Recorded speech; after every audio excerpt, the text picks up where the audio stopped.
On today's show, car sales declined for the first time in 8 years in the American market. Tesla continues to have manufacturing problems, and Geely brings more of the Volvo brand under its wing. All that and more coming right up on Autoline Daily.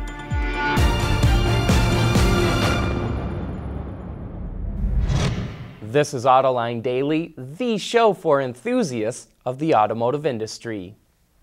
Yesterday, automakers posted their sales for December and all of 2017 in the U.S. market, and for the first time since 2009, sales were down, but only by a little bit. 1.5 million people bought a new vehicle last month, a slip of 1.5% in December, representing a drop of 85,000 vehicles.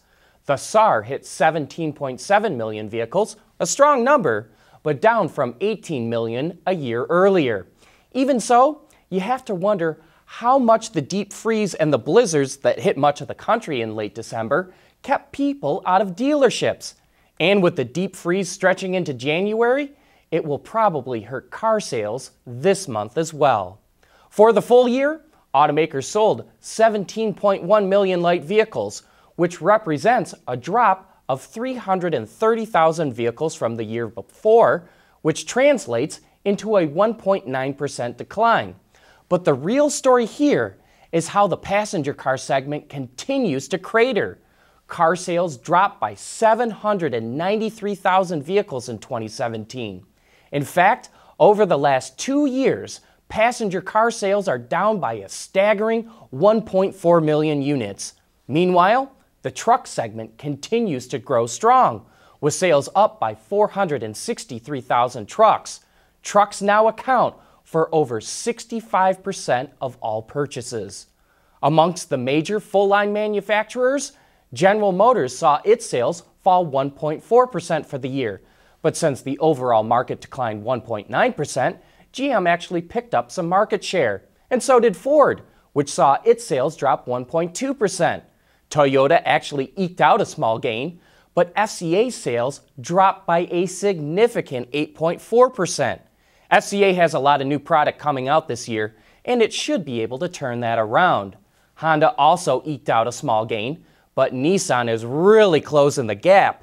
It was up 1.9% and finished the year only 48,000 vehicles behind Honda.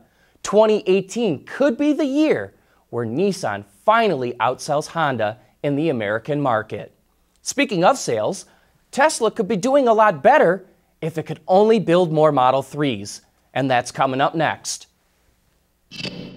Autoline Daily is brought to you by Bridgestone Tires, your journey, our passion. Dow Automotive Systems, advanced materials that deliver better results. And by Lear, a global leader in automotive seating and electrical systems. Tesla is making more Model 3s, but it's pushing back the date yet again on when it's going to hit line speed with the electric vehicle. The company originally said it would make 5,000 Model 3s a week by December of 2017. Then in November of 2017, it pushed it back to the end of the first quarter of this year, and now says it won't hit that production line speed until the end of the second quarter.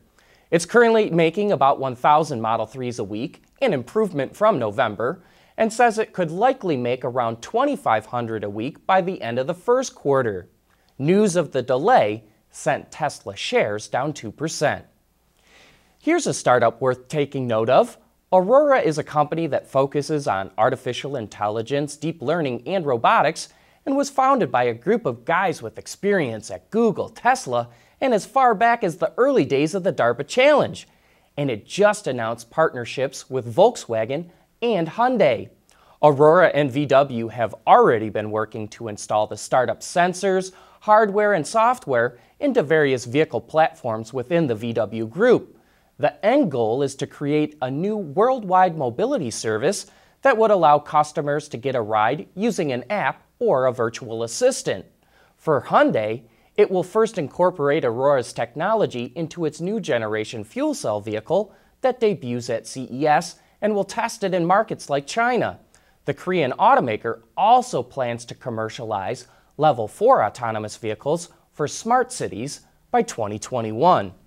Kia is talking about future electric cars, and that's coming up next. Lighter, safer, stronger, quieter, and more sustainable. Tell us where you need to go, and we'll help you get there. Dow Automotive Systems. We don't succeed unless you do. Whether it's on television, online, or through social media, Autoline knows how to effectively get your marketing message to the people you want to reach. Contact Stacy Eman today. Kia is teasing a new concept vehicle it will show off at CES.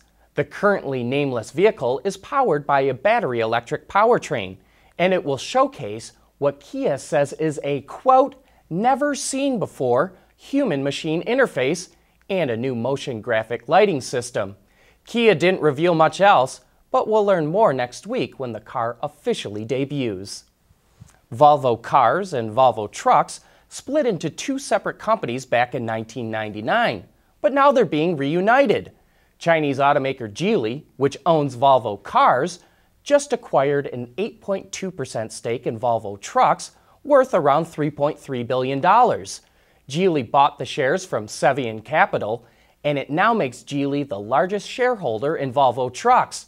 But even though both Volvo companies are back under the same umbrella, Geely doesn't have any plans to merge the two.